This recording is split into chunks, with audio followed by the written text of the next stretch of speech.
तो उनके फ़ायदे मैं आपकी खिदमत में अर्ज़ करता हूँ। नाज़रीन किराम, ये गूमा सफ़ेद मैं आपको दिखा रहा हूँ, जिसको दुरुन पुष्पी भी कहते हैं। ये एक निबातात की बड़ी अहम किस्म है। ये 2 किस्म की होती है, गूमा सफ़ेद और गूमा सुरख। ये सफ़ेद फूल वाला गूमा है, ये आप देख रहे हैं। नाज़रीन किराम, बहुत सारे ज़हरों का तरियाक है। इसको जानवर भी नहीं खाते क्योंकि ये बहुत ज़्यादा कड़वी बूटी होती है।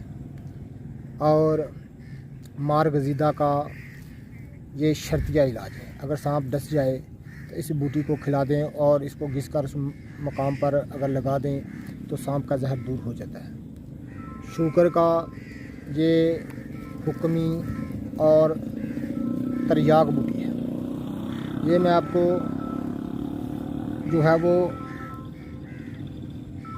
गूमा सफ़ेद की सही शक्ल सूरत आपको